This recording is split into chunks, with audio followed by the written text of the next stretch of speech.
Medyo namamaos ako ngayon, ha?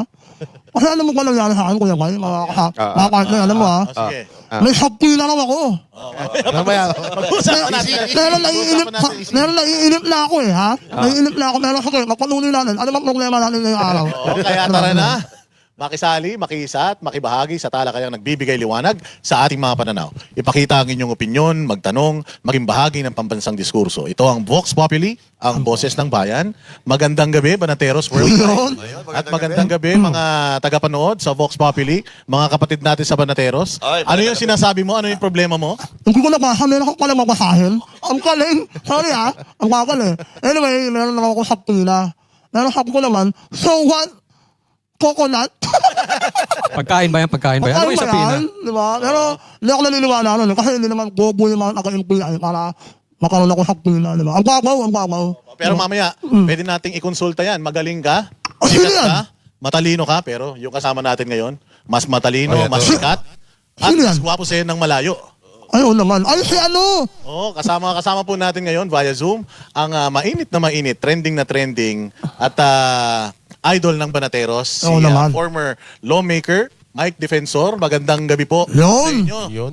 Kong Mike, Sec Mike, ano bang gusto nyong itawag namin sa'yo? Senator Mike. Senator Senator Mike na yan. Wala nang iba. Ipinrock Yun na naman yun. na. Pinok-proklama ko na Senator Mike Defensor para sa 2028. Wala nang usap-usap. Boto nila. Yun. Hindi kaya vice na, vice?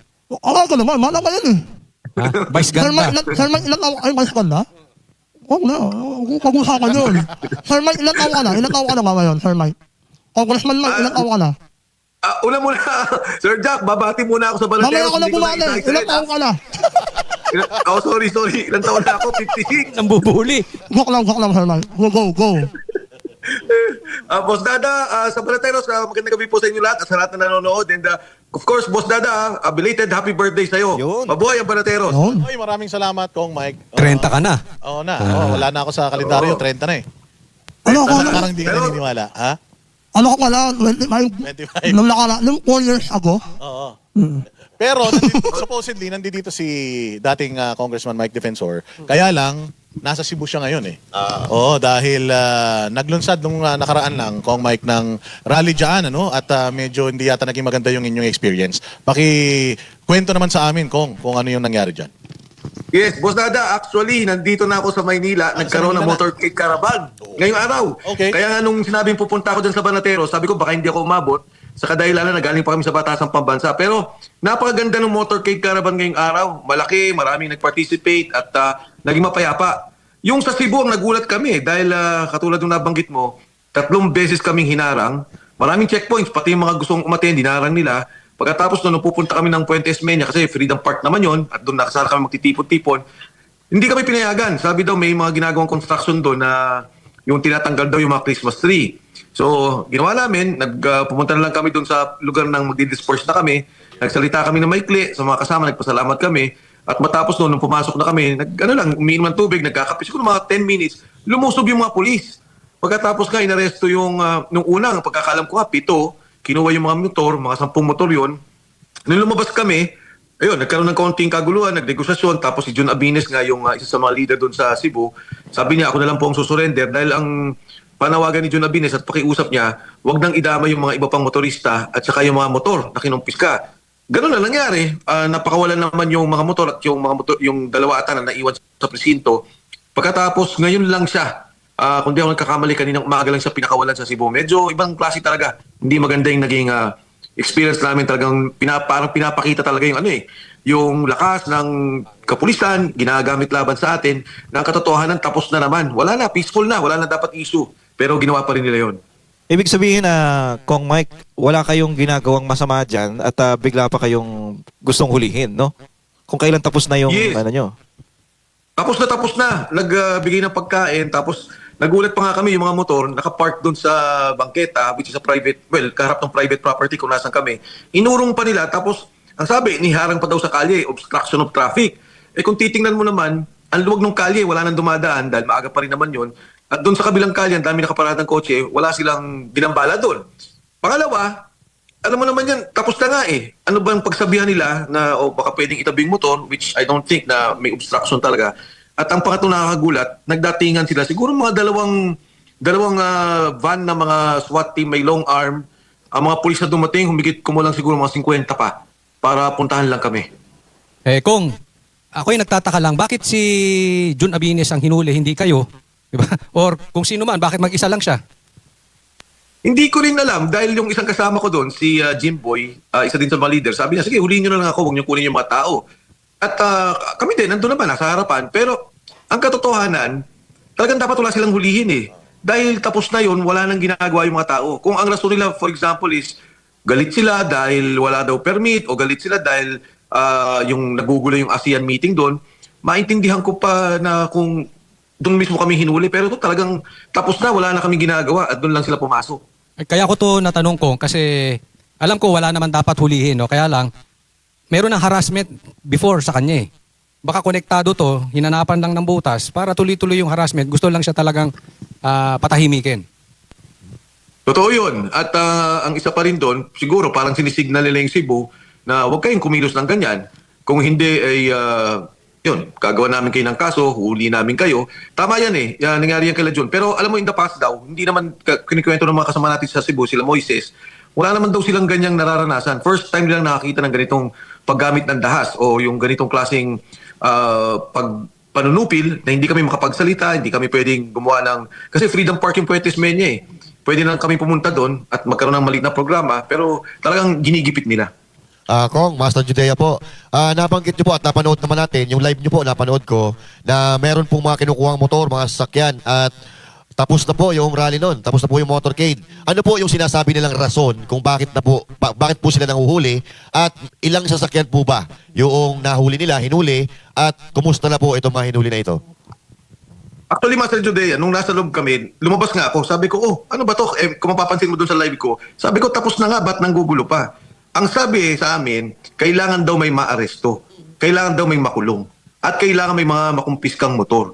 Sabi ko, ano ba naman kayo? Tama na, tapos na. Kaya nga parang, ngayon ko lang sasabihin siguro, yung kay John, nagkaroon pa ng usapan. O sige, ikaw na lang ang ikukulong para mapakawalan tong iba. Kailangan kasi, kumbaga may kota na may makulong. So, ako naman, ayoko makialam dahil parang ang katotohanan doon yung mga pulis. Bumubulong pa nga yung ibang opisyal eh. Sinasabi nila, Sir, Duterte kami. Sir, pasensya na tayo talaga kayo. Yung iba sinasabi, Sir, hindi namin makakalimutan yung ginawa ni Duterte sa kapulisan. May mga quietly, no, na bumubulong na, Sir, kasama nyo kami. Siyempre, galit din sa korupsyon. Pero nung sinabi na pasensya kayo, may order at kailangan may mahuli, yun na, alam ko, hindi na naman galing sa pulis ng Cebu yun eh. May utos na galing sa taas. Kong, Jay Guevara po. Hindi kaya kung baka ano, dahil Marcos resign yung nasa damit nyo at hindi BP Sara resign, kaya kayo ginipit? Palagay ko, Jay, yun na talaga yun. Yung Marcos resign na panawagan na sinasabi namin at patuloy namin ginagawa. Kaya nakita ko naman ngayong karaban ngayong araw, grabe naman. And to be fair, no, I'd like to thank the PNP, MMDA, pati yung LGU, yung Quezon City at saka yung Caloocan. Alalay naman talaga yung motorcade caravan ngayon. Medyo hindi nila ginipit. Tingin ko, nakita rin nila yung epekto sa Cebu na marami nagalit na tao. And siguro dapat ganun lang. Huwag nilang gipitin yung mga tao, huwag nilang ipitin, huwag nilang masyado bang tinatapakan o yurakan yung karapatan.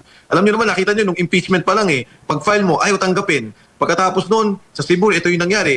Sunod-sunod eh, no? And buti naman ngayong araw, medyo maganda naman yung naging trato nila. So, tama ka, politika talaga, pero alam mo, hindi pwede yan eh. Dapat pabayaan nila ang taong bayan na magsalita at sabihin kung ano yung nasa isip nila, yung damdamin nila. Dahil totoo naman, may nangyayari at may nangyaring korupsyon. At kailangan ng taong bayan na may pananagutan o meron talaga mga opisyal. O para sa akin ha, si Bongbong Marcos ang responsable sa naging korupsyon dito sa ating bansa. Kong Mike, tanong lang, meron bang ibang media na nandyan? Kasi parang hindi ata ito masyadong naibalita itong sa Cebu. Kasi ang ginawa namin, Panat Bay, ang nangyari, dapat sa hapon ito. Ang sabi ng mga taga Cebu sa akin, Sir, magbabaguhin namin yung schedule, gagawin namin umaga. Alam mo, nagugulat din ako dahil sabi ko, kaya niyo yun? Nabigla niyo lang babaguhin, tapos ang aga-aga. O sir, sabi niya, kaya namin. Kaya yung mga media, nakahabol na lang nung hapon, nung nag-press conference kami. Pero nung umaga, nandun, yung mga riders, yung mga Sara Duterte riders, iba-ibang grupo, no, na nagsama-sama na nandun, na nagulat ako, talagang isang tawagan pala, kaya ng Cebu na mag-organize at talagang gumawa ng pagkilos. Kong Mike, Boss Dada, ano? Ang Cebu City, ang tinaguriang sister city ng Davao. At alam natin na ang Cebu, maraming mga Duterte supporters talaga dyan. Yung Davao, nung nakaraan, nagpakita ng muscle ang PNP. Ngayon naman, dito sa Cebu, na kilalang baluarte din ng mga Duterte. So sa tingin mo pattern na ito, pinapakita na ba nila sa lahat ng mga probinsya na gustong makiisa sa kausa natin, laban sa korupsyon, ganito ang gagawin nila? Ako, ang nakikita ko talaga, lahat ng gagamitin lang poder ng gobyerno para gipitin ang tao. Pero ang isang palagay ko dito, Boss Dada, ang hindi nila nakikita, mismong ang mga kapulisan, may sentimiento laban dito sa korupsyon, laban dito sa mga nangyayari. Siyempre nga naman biruin mo, tinataya nila yung buhay nila, yung mga sundalo, yung mga pulis sa ating bansa, pinaglalaban yung ating karapatan, pinaglalaban na magkaroon tayo ng kapayapaan. Pagkatapos maririnig nila yung delivery ng pera, 2 bilyon isang buwan kay Pangulo. Sabi ni Saldico, sabi niya may 25 billion. Pagkatapos marami sa kanila nabaha. Katulad ni Sergeant Gutesa, binaha yung pamilya niya. Yung kasama niya, binaha din yung kamag-anakan. So, ang hindi nila nakikita dito, talagang gagamitin na lahat ng poder ng gobyerno. Katulad nung sa SecGen's office nga, hindi na lang nila tinanggap yung ating impeachment. Pero marami dito sa ating mga kasamahan sa armed forces, including PNP, at lahat ng sakay ng ating gobyerno, ang may sentimiento, may sama ng loob, may tinatagong galit tungkol dito sa ating korupsyon na nangyari sa ating bansa. Palagay ko, Boss Dada, talagang kahit na pilitin nila to at gawin nila to, aalma at aalma din. Hindi lang ang taong bayan, pero mismong yung mga kasamahan natin sa gobyerno na may simpatya sa nangyayari sa ating lipunan sa ngayon. Pero kumusta? Kasi pag-usapan natin maya-maya yung tungkol dyan sa impeachment. Yung dumalo dyan sa Cebu, gaano po karami? Kasi may mga troll accounts na may mga lumalabas sa social media na nilangaw daw yata yung inyong caravan dyan. And aside from that, kamusta naman din yung ating caravan na ginanap ngayong araw lang na ito? Yes, Boss Daday, ko-qualify ko yung tanong mo kanina, may yung gumagamit minsan ng karahasan. Palagay ko lang minsan, may mga ilan dyan sa ating kasundaluhan, hindi yung mga rank and file, kundi may mga ranko, yung gustong gumawa siguro ng konting pagpapakitang gilas.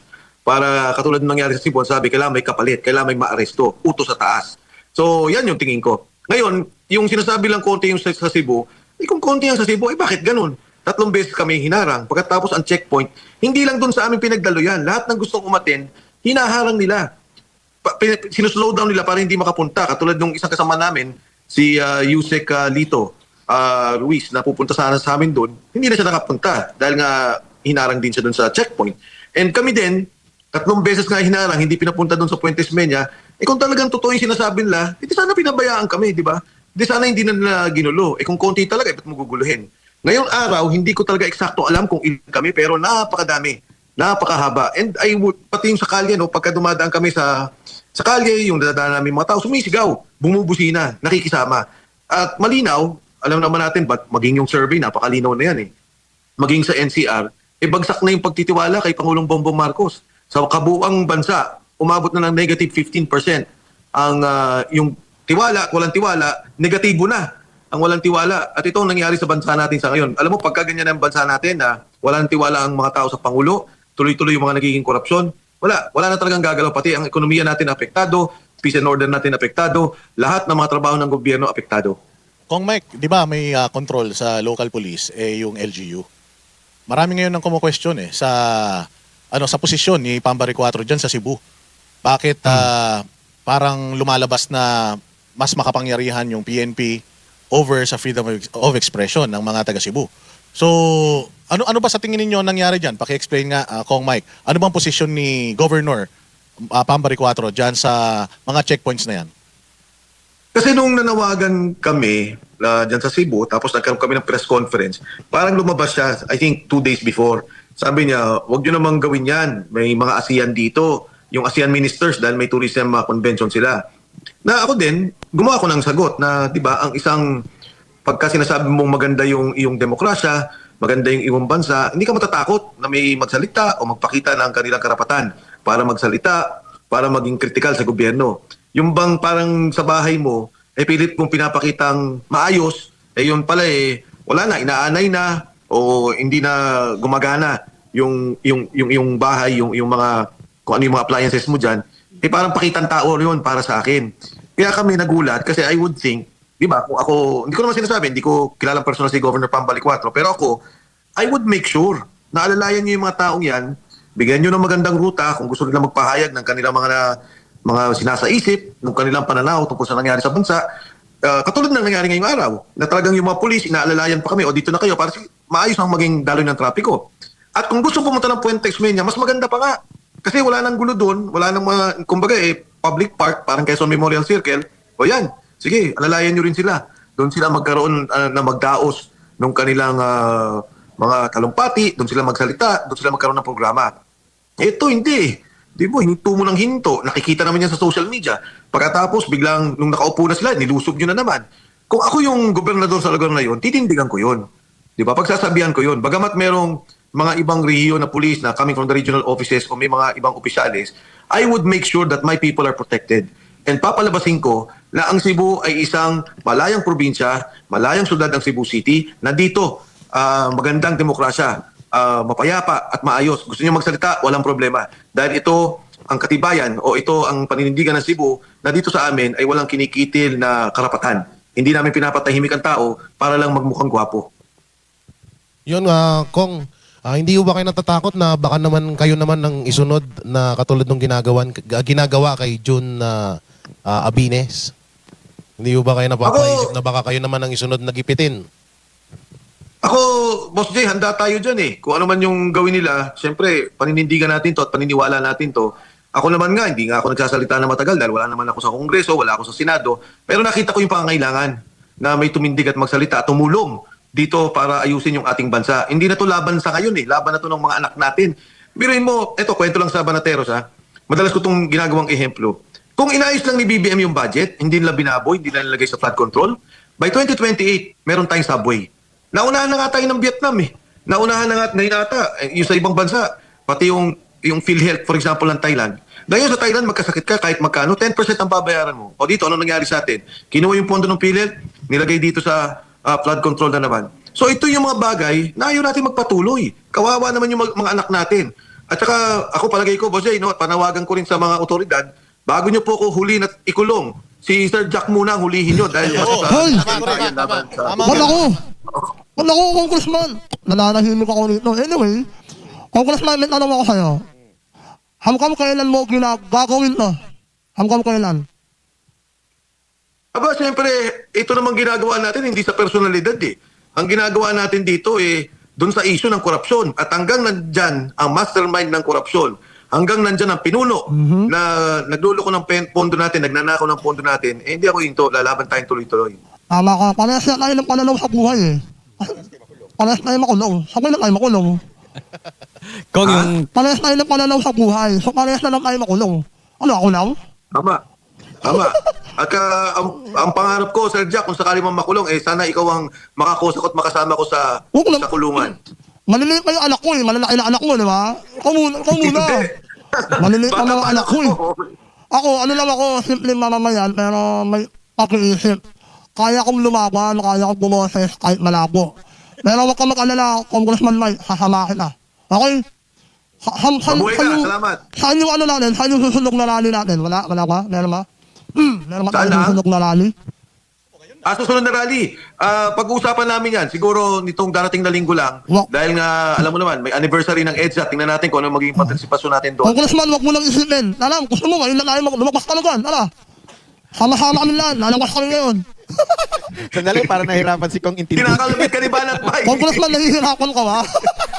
Nahihirapan na si Papakalan ko lang. Congressman, Text mo na lang kasi. Teka lang, nakusak. Ang iyan nyo kasi. Congressman, Subtitle yan. papakalan ko lang ha. Congressman, nagpapasalamat kami sa inyo. Kasi, pinaglalakon mo ang karapatan ng lahat. Karapatan ng lahat. Okay? Karapatan ng lahat. Baka mamaya sasabihin na naman, diba? Sasabihin nila naman malabo. Inulit-ulit ko na para malinaw. Ayun. Napapasalamat. Karapatan ng lahat. Hindi Karapatan ng lahat. Okay, hindi lang ng mga supporter. Ng lahat. Maraming salamat sa'yo, Senator Mike Defensor. Sir Yan, Jack, Kong. gusto ko lang sabihin sa'yo sa Banateros tingnan mo si Sir Jack, kahit yung minsan hindi sinasabing hindi naintindihan yung mga salita, pero siya nagsasalita sa tama. Yun. Siya nagsasalita para sa bansa. Mas mabuti pa yan kaysa yung may mga malinaw na pananalita, madaling intindihin pero nananahimik, kung minsan nagpapabayad pa sa kabila. Tama. Para lamang siraan yung mga tunay na lumalaban para sa bayan. Tama. Alam na nga nila yung kurakot alam na nila, nakikita nila, pero pilit pa rin silang nagsasalita dahil nga siguro kumikita sila at nababayaran. Tama. Maraming salamat, Congressman and Senator Mike Defensor. Oh, you know. Sige, senator na rin. Tatanungin ko, senator, maganda yung sinabi nyo kanina, maraming nananahimik. At sabi niya, hanggang kailan? Kasi maraming katulad ninyo na nagpapasalamat kami. Pero, balikan ko yung tanong. Senator, sana hanggang kailan to? Dahil yung iba, matatapang. Tapos yung iba, nagsosorry na ngayon. Di ba? Naging kuting na. Magsosorry na lang. Wala, tahimik na ngayon.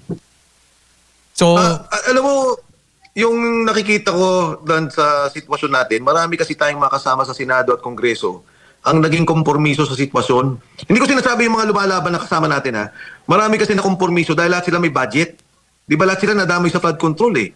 Kaya kung titingnan mo talaga yung ating mga kasamahan, yung liderato ng mga kumikilos ngayon, wala kang makikita masyadong kinatawan sa Kongreso o hindi kaya sa Senado sa kadahilanan nga na sila din mismo naging kasama dito sa usapin ng pondo. Alam mo, iyan sa mga bagay na binabanggit ko rin. Ang nangyari ngayon yung kay Cabral Files, no, yung kay Congressman Leviste, makikita mo talaga yung programa eh, yung parametric formula. Ang ginagawa na, lahat kayong congressman, tigto 2 billion. Ano ang gusto niyong proyekto? Pagkatapos yung matitira, yung pa yung hati-hatian na may mga flood control pa, tapos ilalagay yung iba sa mga unprogram, yung mga iba sa netting, yung mga pailaw. So, hindi na tama yung ginagawang pagpondo. Kasi tingnan, yung 6 na proyekto na nahinto o bumagal ang implementasyon. Una dyan yung subway, Metro Manila Subway. Pangalawa dyan, yung North-South Railway na dapat sana within 30 minutes o 45 minutes nasa Pampanga ka na. Ito yung connection na to. Yung long haul ng South Rail papunta ng Cebu. May pondo na yan. Inaayos na lang natin, gagawin natin. Panay Guimaras Road. Okay. Pagkatapos yung dito sa may Laguna Lake na kalye na pagdugtong ng kabuuan ng magmula Antipolo, magmula sa Antipolo, Rizal, pababa hanggang sa Ortigas magkakaroon ng kalye na magagamit pa rin natin pang Metro Manila. Ito yung mga proyekto na dahil nga kinukuha na nila yung pondo at nililipat sa flood control, ang nabinbin o napabagal. Isa na lang ang matatapos ni BBM nga sana yung Metro Manila Subway, hindi pa magagawa. So, yan yung mga problema sa ginagawa nilang panluloko doon sa pondo natin at patuloy na pagsama ng Kongreso at Senado sa paggawa ng pondong yan. Yan ang naging problema ng Pangulo. Kung Mike, si paring RJ po, nabanggit niyo po yung subway, pwede niyo po bang ipaliwanag yan sa mga Pilipinong nanonood sa atin? Kasi baka hindi nila alam na merong nagiging penalty dyan pag hindi natapos eh. Pwede niyo pong Tama yan, pare. Tama yan, pare RJ. Tama yung binanggit mo. Yung pa nga, bukod doon sa mabagal, kasi yan, pondo yan na galing sa labas. Kunyari yung subway niyan, JICA po yan. Sabi ng JICA, maglalabas kami ng pondo, o maglabas din kayo ng pondo ninyo. May counterpart na sinasabi, meron tayong taya. Kasi nga, masyadong mahal yung proyektong to. So kung minsan kumukuha ho tayo ng grant o hindi ho kaya ay pautang na medyo maganda yung pagbayad natin para ma-implement yung mga proyektong yan. Pero dahil sa delay, katulad ng binanggit ni paring RJ, ang dyan pa lang sa Metro Manila Subway, ang penalty natin dyan, 100 billion. Dahil tumatakbo yung interest at may mga penalties po tayong tinatamaan. Sa kabuuan ng mga binanggit kong proyekto, paring RJ, I think umabot na more or less 400 billion pesos dahil sa delay. So ito yung pera na dapat sana nagamit natin sa edukasyon, nagamit natin sa ospital, nagamit natin sa mga kalye pa. Pero dahil nga hindi natin lagyan ng pondo at inuna natin yung mga flood control at yung malalaking kickback, naparusahan pa ho tayo at magbabayad pa ng buwis ng taong bayan para ho dito sa mga penalties natin. Alright. So regarding pa rin dito sa mga project, kung Mike, Master Judea po, no? May penalty po tayo. At ito ay yung mga foreign funded na mga project, itong mga flagship project. Ano po sa tingin nyo ang magiging resulta nito? Ano ang magiging kahihinatnan para doon sa mga mamumuhunan sa ibang bansa? Kasi yung pinupuhunan sana, pwede ba gamit doon sa mga flagship na wala na, pinagparte-parte. So, may tendency po ba na hindi na sila mamuhunan sa Pilipinas o magbigay ng puhunan para makagawa ng mga infrastructure? Well, Master Judea, di ba nakita natin kailan lamang ang South Korea, nag-pull out na ng pondo doon sa sinasabi lang dapat mga proyekto pang gagawin dito sa ating bansa. Totoo yan. Kasi pagka nakita nga ng ibang bansa, tinutulungan mo na pala itong Pilipinas tapos ganyan pa ginagawa, sayang naman. They would rather support or assist yung ibang mga bansa na talagang may mangyayari, no? May magagawa. Alam mo, dadagdag ko lang dyan, no, yung mga binanggit mo, yung mga proyekto na to, kailan lamang nag-meeting si Pangulong Bongbong Marcos, yung Department of Development, ito yung sa NEDA, kung tawagin dahil tinitingnan lahat ng proyekto. Tingin ko isa to sa mga bagay na tiningnan niya eh. Kasi talaga nagsasalita maraming tao tungkol dito.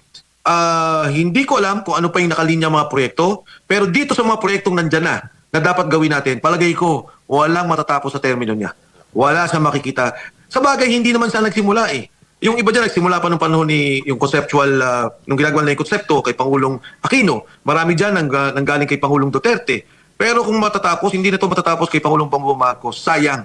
Yung isa pang proyekto, di ba, yung sa Mindanao Railway, gagawin dapat yun eh. ODA ng China. Popondohan nila yung proyektong yun. Pero nung ginawa natin nung una pa ng pag-upo ng Pangulo, inaway natin. O ano yung nangyari? Di ngayon, nawala na yung proyektong yun. Ang dami sana nating pwede pang magawa at pagtulungan. Pero sa palagay ko, dalawang bagay. Siyempre, yung China, napakaraming pondo niyan. Palagay ko, hindi natutulong sa atin yan. O at least, not with this administration. At pangalawa, kung ako man ay isang gobyerno like Japan or South Korea na nakikita ko, grabe pala, yung pondo pala namin. Kasi yung budget, nandyan na yan eh. Dapat nandyan na yan sa proyekto. Kinukuha nila yan. Kunyari, 30 billion, kukunin nila, ililipat nila saan program. Doon sa kinuha nilang pondo, lalagyan nila yon ng mga flood control projects at yung mga high kickback. Nakalagay nga saan program, hindi naman nila i-release. Yan yung isang ginawa nila. Yung iba namang ginawa nila, gusto nilang itago yung pondo, ang dami naman nilang ikinarga sa unprogrammed allocation. Ang unprogrammed allocation, ang ibig sabihin yan, pag may sobrang pondo ang Pilipinas, doon lang yan gagana. Alam mo, nilalabas nila yung unprogrammed, Pebrero, may dokumento ko hawak namin. February pa lang may saro na, paano mong nakita na may sobrang pondo ng Pebrero? Ang unprogrammed allocation, more or less, lumalabas yan December. Walang lumalabas dyan ng January, ng February, kahit July. Lahat yan lumalabas ng mga huling buwan ng taon.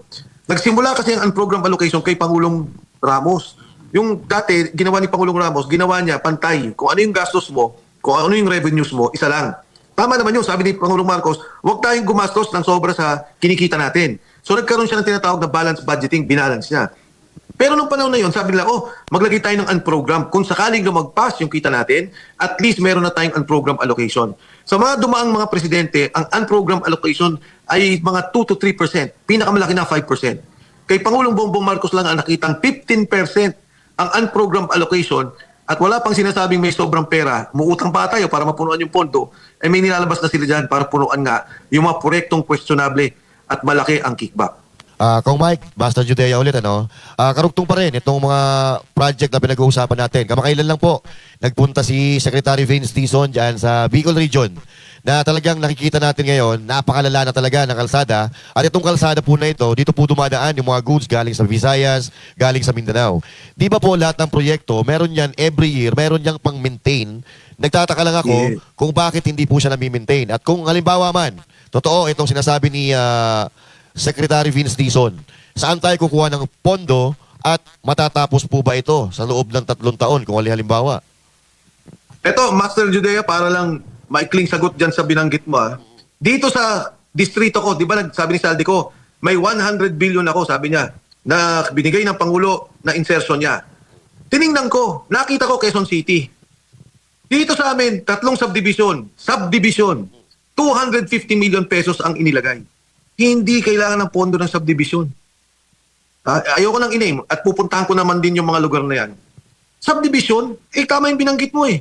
Bakit hindi binigyan ng pangunahing pansin yung kalye katulad ng Bicol Road na yan? Diba? Yung mga highway natin na kailangan ayusin. Yung problema na magsasaka sa patubig. Ngayon magsasummer na naman. Magkakaroon na naman tayo ng gipitan ng tubig. So, tama yung binanggit mo, meron talagang yung programa. In fact, pag gumawa ka ng yung Department of Development, pag gumawa ka ng budget, di ba pati yung DBM. Kaya nga dati, ang nangyari sa mga congressman, ito, pondo sa distrito nyo kung anong gusto nyo at nakikita nyo kailangan. Pero huwag nyo pakialaman ang National Infrastructure Program. At dito, nakapasok ang SANEDA. Dahil nakalagay dyan, saan ba yung kailangan kunyari, yung irigasyon? Saan ba kailangan yung patubig para sa magsasaka? Saan ba kailangan yung tubig? Para sa Metro Manila, dahil wala na nga tayo, naubusan tayo ng tubig. Isa lang ang gatnam lang ang nandito para sa atin. Kailangan natin ng highway para magtugtong-dugtong yung ating kalye. Kaya ito yung dapat na programa sundan. Alam mo, magugulat kayo yung Cebu. Diba galing tayo dyan? Ang Cebu ay top-notcher sa flood control. Number 2. Number 1 ang Bulacan. Number 2 ang Cebu. Pero ang Cebu, hindi siya ang isa sa top 10 na flood control prone areas. Wala siyang problema ng pagbabaha.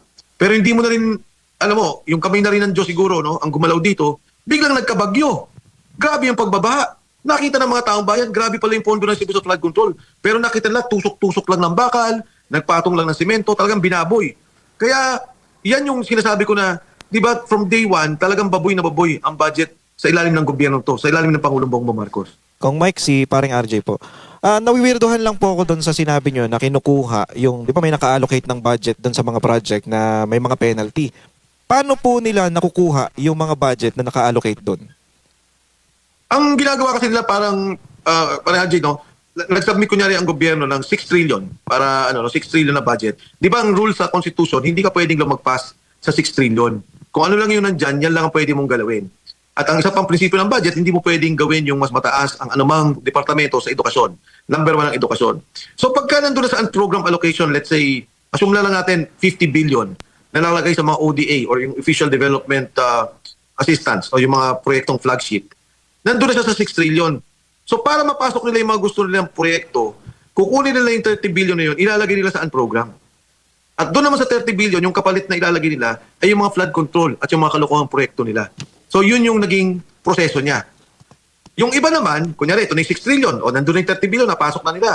Kulang pa rin. Mas malaki pa rin ang gusto nilang pondo o kickback. Doon sa program allocation, naglalagay pa rin sila dito. Let's say magdadagdag sila na 300 billion sa program allocation. At ang matatawa ka, ang inuna pa nilang inilabas na program allocation, hindi yung nasa ODA o yung nasa Official Development Assistance, kundi mga pondo na katulad ng binanggit ko, flood control. Magmula 2022 hanggang sa ngayon, ang total is 2 trillion pesos sa program allocation.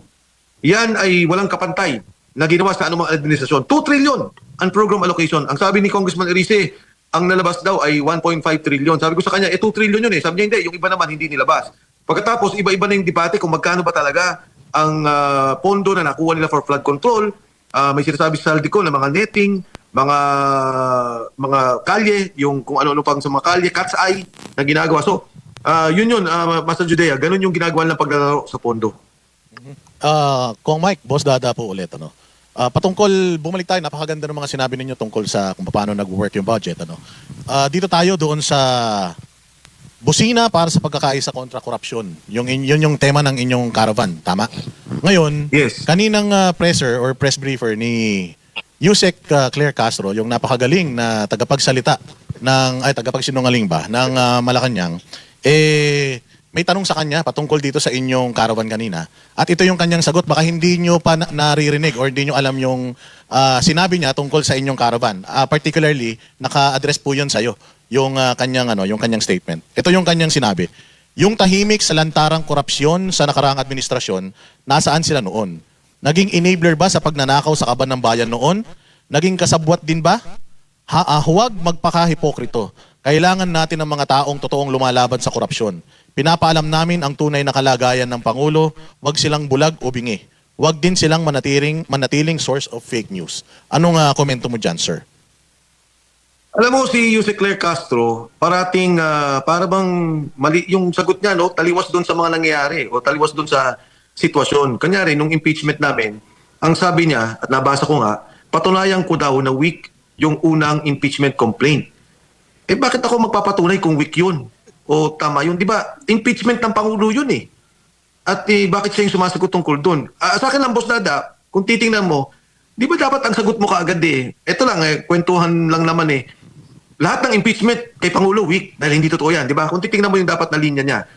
Ngayon, sinasabi na naman niya, meron kaming rally dahil sa korupsyon, bakit daw hindi kami nag-rally nung nakaraang administrasyon? Anong connection nun? Hindi ko maintindihan anong connection yun. Ano ba yung sinasabi niyang korupsyon ng mga panahon na yun? Dahil ako, nagsasalita ako ng korupsyon ng mga panahon na yun. Yung mga problema na nakikita naming naging problema. Nagsalita kami sa kuryente. Nagsalita kami doon sa mga accountability ng iba't ibang ahensya. So, ang sagutin niya dapat, yung korupsyon sa ngayon. May korupsyon ba sa ngayon o wala? Kung meron sa korupsyon sa ngayon, involved ba presidente o hindi? Kasi, yung sinabi ni Saldico, hindi yun kwento o hearsay. Yung sinabi ni Saldico ay kanyang personal knowledge. Siya ang kanilang chairman ng appropriations. Siya yung sinasabing tirador doon sa budget. Bilang chairman ng appropriations, ginagawa niya yung mga kinikwento ko ngayon tungkol sa budget na nangyari sa 3 taon. Pati yung unprogrammed allocation nandun. Ngayon, ang sabi ni Saldico, hindi eh. Meron kang 100 billion, pinapasok mo ka sa akin, nag-deliver ako ng 25 billion. Nagdi-deliver ako sa iyo ng 2 billion a month.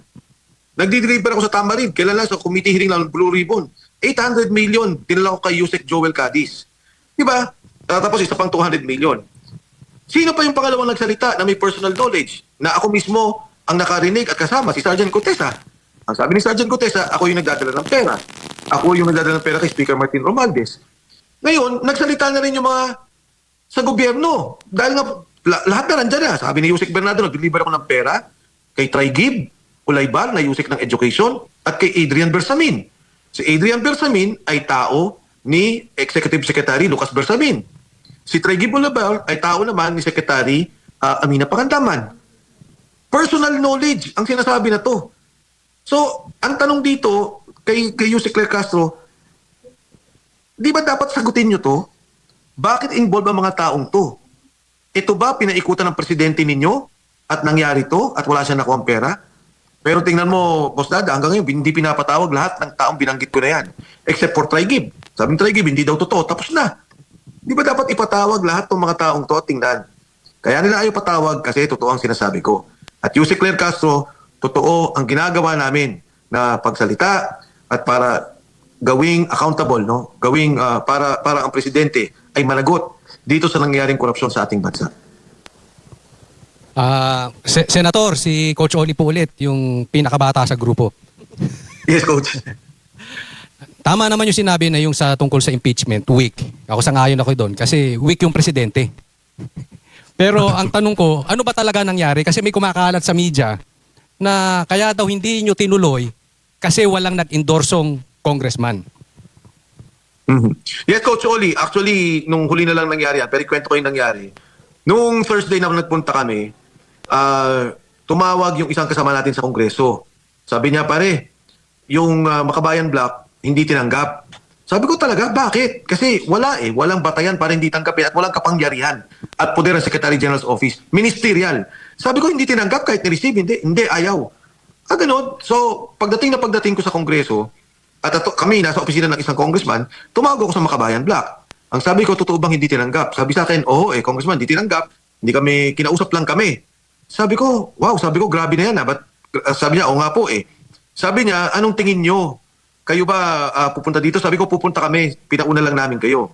So, nung nagpunta kami, may kasama kaming kongresista, pero tinawagan ko. Kasi alam ko, gigipitin nila yung mga tao at sinabihan nila, pananakot, pondo, na huwag kayong pumirma dyan sa impeachment. So, ang ginawa ko tinawagan ko, sabi ko, huwag ka munang pumunta. Huwag kang bumaba. Pero pag tinanggap to, samahan mo kami at bumaba ka na. So, sabi naman niya, sige andito lang ako. Pagdating namin, talagang hindi tinanggap. At nagulat ako, sabi ko dun kay Attorney Salonga, sabi ko, pwede ba na ipa-receive ko lang doon sa RAP? Hindi we're not authorized. Di ba ang thinking mo, kahit anong government office, bawal yun . Kahit na magreklamo ka sa kahit anong opisina o meron kang isusulat, i-receive nila yun . Tinatanggap lang nila yung kung ano man yung pinapaabot mo. So, nagulat din ako. Ang tagal namin nag-usap doon sa opisina, nagkaroon ng video yun, malinaw yung nangyari. Pagdating ako, personal, nagsalita na ako, ayoko na. Kasi alam ko na yung mangyari. Hindi nyo tatanggapin at palulusutin nyo yung unang impeachment complaint dahil na-refer na sa Speaker's Office. So siguro, dahil sa pressure, eto na. Siguro si Abelat, tatanggapin na, may mga ganun na Lunes. Ang problema, yung kasamahan namin na isang pipirma, wala dito sa bansa. At syempre, pinipressure nga yung marami. So, meron din naman katotohanan na may ganong sitwasyon ang mga kasama natin sa Kongreso. Pero para sa akin, immaterial. Personal sa akin, whether or not tanggapin nila, ayoko na. Dahil alam ko sa unang araw pa lang, papatayin din nila yan. Sana, umabot din sa punto na magkaroon kami ng formal. Kumbaga na put on record namin yan. Pero pag-isipan pa namin. So yung pangatlo, yung sa inyo po, nawala na. Yung dalawa ang pumasok. Ito bang sa Makabayan Block? Legit po yan o baka nagpapataas lang ng presyo? Alam naman natin, pati yung vice, pina-impeach nila. Ano bang posisyon talaga? May tiwala ba tayo dapat sa Makabayan? Actually, Coach Oli, ang nangyari nga sa Makabayan Block, nung una nga ayoko magsalita. Ang sabi ko, okay sa akin yan lahat, mini-welcome ko yan. Ang importante sa akin lang, napag-isahin. Tingnan, lahat ng mga reklamo namin, di ba, ginagawa naman yan kahit sa batas. 3, 4 kayong gumagawa ng batas, pinapag-isa at inaayos yung batas. So sabi ko, pwede naman natin pag-isahin yan at pag-usapan sa komite. Pero nung inarang din sila at pinalusot lang yung naunang impeachment complaint, ay sabi ko ito na, hindi na palulusutin maging yung Makabayan Block. Pero of course, yung Makabayan Block, nandiyan naman sila, and pinupush lang impeachment complaint nila. Pero ang akin lang kumpiyansa dun sa final natin, talagang grabe ang ginawa naming research doon, ang pag-aayos doon, ang mga batayan. Kasi yung sa atin, umabot tayo ng 10 na grounds tungkol dyan. No? Ako nga, yung na-highlight ko lang dyan, parati yung PhilHealth and PDIC, na kinuha yung pondo sa health funds natin, yung program allocation na patuloy nilang ginagawa, na nakuha yung mga pangunahing proyekto at yung mga flood control ang ginawa. Tapos yung kay Saldico, na pagbibigay ng pera, graft and corruption, 25 billion, yung 2 billion, and in fact, si Saldico pumayag, tumistigo. Sabi ko, Saldi basta ito, ilalagay ka namin testigo, wala kaming hinihingi sa'yo kung hindi, kung ano man sinabi mo sa video, yun lang. Yung pang-apat, yung cocaine na paggamit ni Pangulo. Dahil ano yun ang nagsalita doon yung kanyang kapatid. So it's not anymore a question na personal, kung hindi ito problema na kailangan sagutin ng Pangulo dahil syempre sa governance maging sa national security. Baka mamaya, hay yung Pangulo o masama ang trip, biglang mag-declare ng grera, kawawa naman ang mga pamilyang Pilipino. At yung pang-apat o pang-lima, ito napakaganda. Yung kidnapping ni Pangulong Duterte. Kasi tayong ang gobyerno ng Pilipinas, may mga OFW tayo. Kung minsan nga, may kasalanan na yung OFW. Alam natin nagkasala. But we make representations to protect our sovereign, to protect our citizen. Nagbibigay tayong abogado, pagka ito ay nahusgahan na, umaapila tayo, kaya may mga kababayan tayo na napapawi, pinagbibigyan. Pero kung ito maputol yung mga kita, bagay, wala dun sa dalawa yung kidnapping ni Presidente, no? Yung Wala. sa una? Ay, yung pangalawa yung sa Makabayan, wala. Wala. Kasi gusto nila yun Oo. So itong kidnapping ni Pangulo, kung titingnan mo, napakasama nito dahil hindi lang to question ng kaso. Kung hindi ito'y soberenya ng bansa, maging sa Rome Statute, sa ICC, yung treaty na pinirmahan natin, ang nakalagay doon, mangyayari lang na isusurrender mo sa isang bansa kung failed state, bagsak na yung estado, hindi lang gobyerno, magulo na talaga. Pangalawa, hindi nagfa-function o hindi kumikilos o gumagalaw ang iyong judiciary. No, yung husgado mo, hindi gumagana. Gumagana naman pareho to Pangatlo, pagka talaga nagkaroon ng isang kaso, dumadaan sa o kinikilala ng ICC ang lokal na batas ng bansa o yung saligang batas at maging ang proseso ng batas ng bansang yun. So dito sa atin, di ba, pagka hinuli ka, kailangan meron kang warrant of arrest. Di ba? Binibigyan ka ng pagkakataon na magkaroon ng warrant. In fact, bago ilabas yung warrant, sasagutin mo pa nga yun So ito yung nangyari sa bansa natin na mismo Pilipino, isurrender natin sa banyagang husgado, isurrender natin sa banyagang batas. At ang mabigat dyan, nakita naman natin, sabihin nila, hindi dahil kung dito hindi makukonvict si Duterte, hindi totoo yan. Si Pangulong Erap, kinasuhan dito, 4 billion pesos. In fact, ang pondo lang na corruption doon sa gobyerno, meron doon yung mga weteng-weteng, pero yung 160 million, yun yung tobacco excise tax. Convicted ang Pangulong Erap, ang tagal na kulong, habang hinihiring. Ang Pangulong GMA, ayan, dinadalaw ko yan nung nakakulong yan. Pumirma lang doon sa resolusyon ng PCSO doon sa confidential funds sa ata nila, hindi naman niya ginamit, hindi naman niya sa opisina niya. Final lang siya ng kaso. Of course, acquitted siya, pero ilang taon siya nakulong? 5 taon. Nakulong ang Pangulong GMA. Ito si Pangulong Duterte, ba't di nyo dito kasuhan? Bakit dito paharapin sa kaso?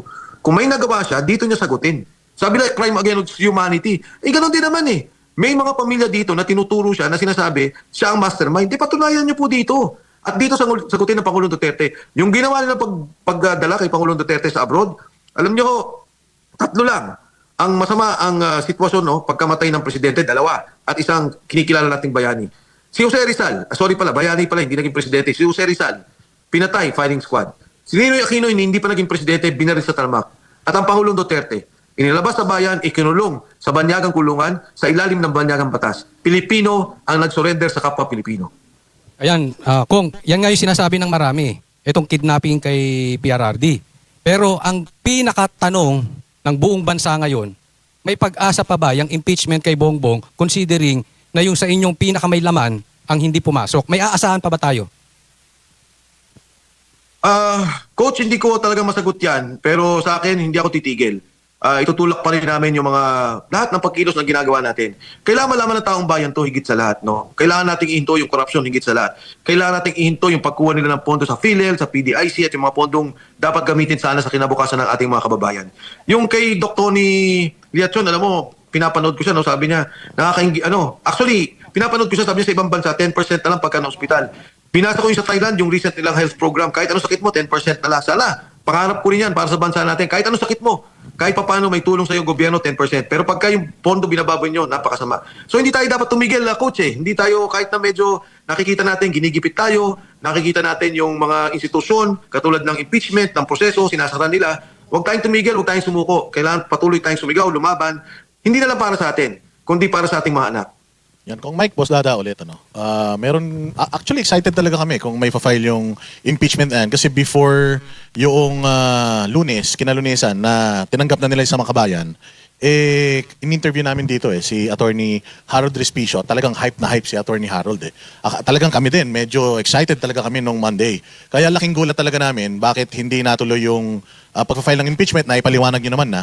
Ngayon merong dalawang naunang impeachment na tinanggap ng Secretary General ng Congress. Itong kay Attorney De Jesus, medyo nalalapit doon sa mga grounds ninyo for impeachment And alam naman natin, may mga nagsasabi na malabnaw daw ito, 15 pages lang yung kanyang complaint. Hindi po ba pwede na since hindi po nag-push through yung inyong reklamo, makipag-collaborate na lang po kayo kay Attorney De Jesus dahil dinedeny naman niya yung sinasabi ng mga ilan na mukhang pakawala din siya ng administrasyon para ma-activate yung 1-year bar rule. Ano sa tingin ninyo? Pwede bang mangyari yun? Or pwede ba kayo mag-reach out sa kanya? Or siya ba nag-reach out sa inyo? Wala, Boss Dada. Hindi ko alam na kung saan nanggaling si Attorney De Jesus. Pero kasi alam mo sa impeachment process, dalawang bagay ang pinag-uusapan. Yung form and substance. Kung minsan, para ayaw mo magmukhang peke, pwede kang maglagay talaga ng mga matatapang na salita. At katulad ng binanggit mo, maaari mong sabihin kalintulad nung final naming impeachment. I don't want to make a judgment. Pero ang pakiramdam ko dyan, sa unang hearing pa lang, form and substance, baka form, ipapasa nila, dahil yung forma naman, kung minsan, madali lang naman yun. Pero yung substansya, yung substance, iboboto kagad nila, ibovote down kagad nila. Tingnan natin, pag nag-reach out si Attorney De Jesus, why not? Pagtulungan namin. Pero, mahirap, paano ko ba sasabihin? Si Attorney De Jesus, di ba sinabi, abogado ni First Lady, doon sa isang kasong ginawa niya na supposedly disbarment ni Attorney Glenn Chong. Yung nag-endorse na congressman, nakalagay naman daw doon sa mga top contractors na sinasabi. So, hindi ko alam kung paano, of course, I don't want na magsalita against the congressman kung ano man yan, pero yun ang sinasabi nila, nasa records naman yung puntong ito. Kaya hindi ko alam. Ang problema natin, Boss Dada, kasi pagka na-file na yan, kung ano yung hawak nilang papel, yun na yung batayan ng kanilang pagboto Hindi katulad ko na ipasok sana namin, yun talaga. Pag napag-usapan, ilalabas namin yung ebidensya, ilalabas namin yung substansya, why we are saying that, at lahat ng mga opisyal na dokumentong nakuha namin tungkol sa graft and corruption, tungkol dito sa unallocated, unprogrammed allocation na ginawa sa budget, yung pagkuha sa PDIC, kompleto. Talagang pinaghirapan namin ang pag-file dito sa impeachment na to. Ayun na nga, mainit din yung sinasabi ninyo noong nakaraan na mukhang nakikipag-cooperate sa inyo si Zaldico. Pero si DILG Secretary John Vic Rimulya, sinasabi niya na parang gusto rin makipag-cooperate sa kanila. So, ano sa tingin ninyo ginagawa nito ni Zaldico? Kung totoong nakikipag-usap siya both sa government and sa inyo. At sinasabi din ng iba na bakit kayo may access? Samantalang sila, mukhang walang access. Ang dami ng kanilang confidential funds. Wala, Boss Dada. Yung may access ako at sila wala, yun ang hindi ko alam. Tama ka. Ang confidential funds lang ng Pangulo, Ito, kwento ko lang na mabilis. Sabi nila, si BP daw, 11 million a day ang ginastos. O kumpitin nyo po, 4.5 billion a year since 2023. O, 365 days. Ang lumalabas yan, 12 million a day ang gastos ng confidential and intelligence funds ng Office of the President. Pangalawa, yung pagsabi daw na si Saldi makikipag-cooperate sa kanila, sinabi naman nung abogado na parang hindi ata logic kayo, walang logic doon dahil sila nga yung nanguhuli. At itinuro ng kliyente niya na si Saldico na mastermind sa korupsyon ang boss nila o yung Pangulo ng Pilipinas. So palagay ko hindi totoo yun.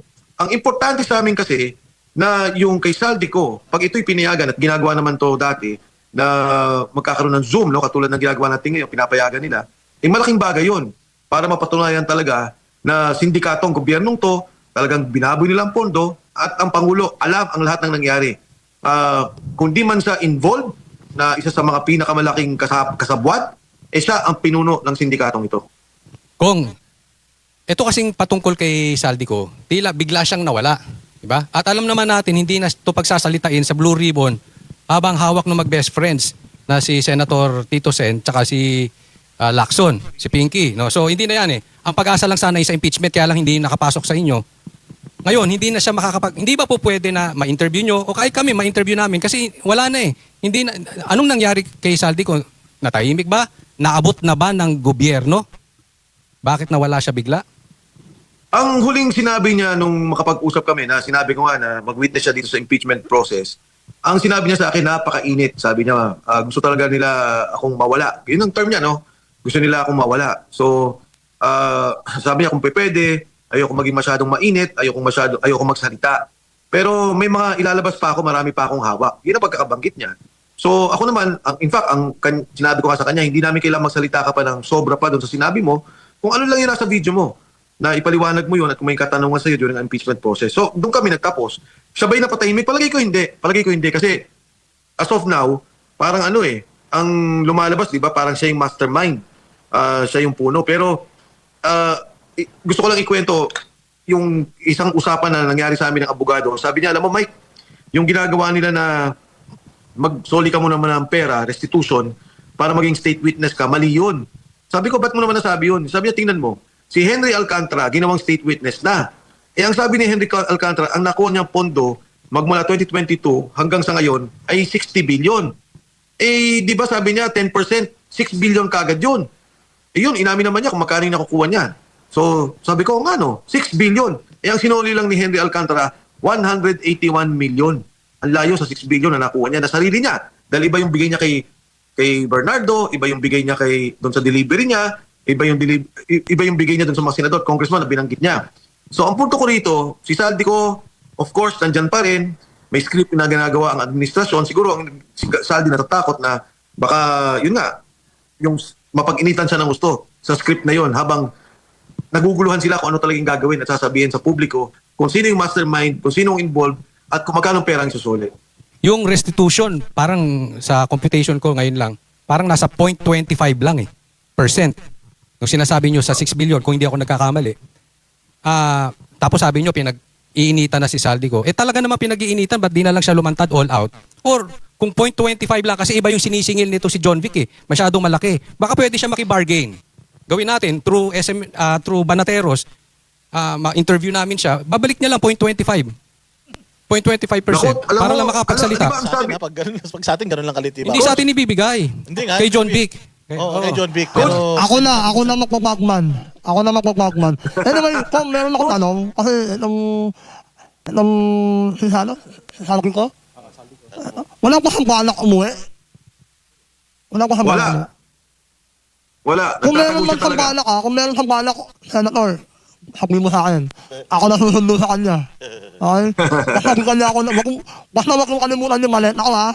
Okay? Oo. Tatago ko siya. Totoo yun. Ano ka na, Aabot, Sir Jack. Congressman, may papasabi pala ako para sa kanya. Sabihin mo sa kanya, pinapasabi ko, kung gusto niya pa mabuhay na mahaba, palit kami ng muka. Isang taon lang. Pahig ka rin. Isang taon lang. Alam mo, Pahig ka rin, Sir Jack, ha? Okay? Pahig ka, medyo lugi ka dun, Sir Jack. Ha? Okay Pero na yun, pahig ka rin. Makamatera, laban.